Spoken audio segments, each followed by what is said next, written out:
One of the tools we can use within our Google Apps accounts is Google Forms. And I'm just going to show you a couple of ideas in terms of how to use those Google Forms immediately in the classroom. A lot of times we're working on transitions in classes, and those can be kind of chaotic, or maybe just don't have anything for the students to do. So I could be talking about bell work, at the beginning of the class when you're trying to take attendance, or maybe we're talking about an exit ticket for the end of class to kind of assess formatively what's gone on that day. You could also use it as an in-between, in the middle of class as well, but I'm kind of thinking more on the tail end or at the beginning of a class. So what I'm going to do is log into our joplinschools.org account and show you quickly how to do that. Maybe set something up that you could use right away. Now once you're logged in, I want to point out something. Anytime you're logged into Google Apps, and that could be through Gmail or anything else, Calendar, Drive, you'll notice that there's a black bar at the top that gives you options as far as where you go inside Google Apps. So if I click on one of these other ones, it'll just open it up, and I'll see my calendar for joplinschools.org. So if you're logged in, you can just click on Drive, and that will take you to where I'm at right here, where I see my homepage for Google Drive.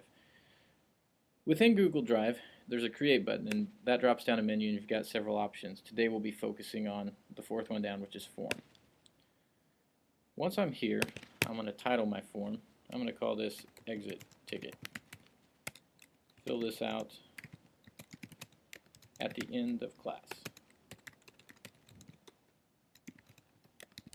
Maybe daily. And this will be simple, and this is supposed to be taking a sec, so I'm going to keep it quick.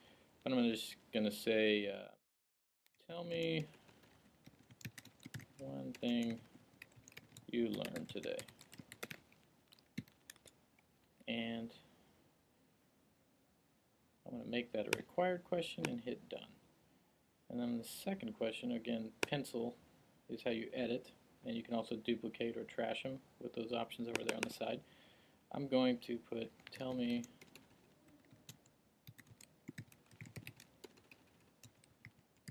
you have a question about. And this one maybe we'll leave unrequired because I may not have any questions. I'm not going to require this to be assigned into Joplin Schools to fill out. And I'm going to come up here to change the theme. And by the way, when you're making Google Forms, you've got a variety of options as far as the question style, but I really want this one to be something they have to type on, so I'm going to leave it as just a text. I'm going to change the theme to something a little more fitting rather than just plain white. And let's just go with this one that looks kind of techy. So apply and make sure it's saved over here.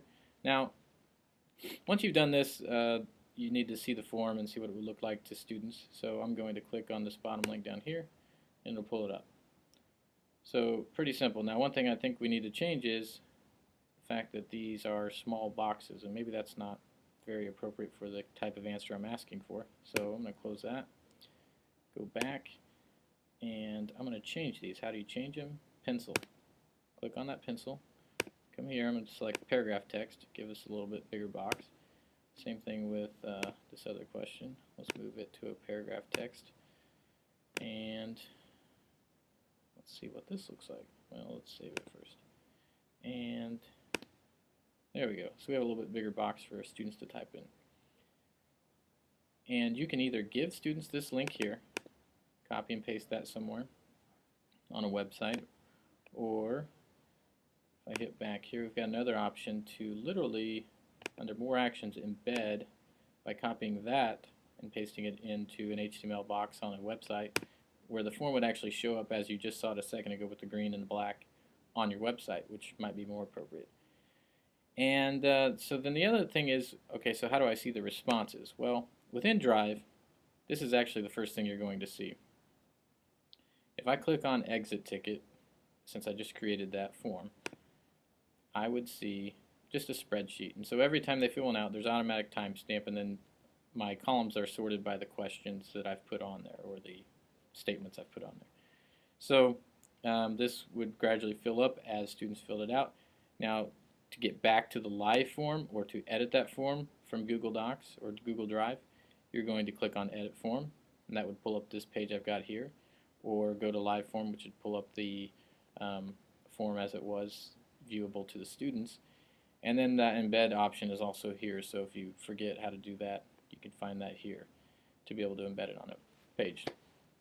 So this is just an idea. It's not something you have to use, but it's something you could use as a way to transition and maybe not waste any time in class, but have kids doing something that's valuable for education. It's a way to increase writing in the classroom, and it can be used in a variety of ways. This is just one idea, using an exit ticket for formative assessment, but I can definitely see it being used for maybe a bell work thing on a regular basis, that kids go in and have to type out a response that gets the class started.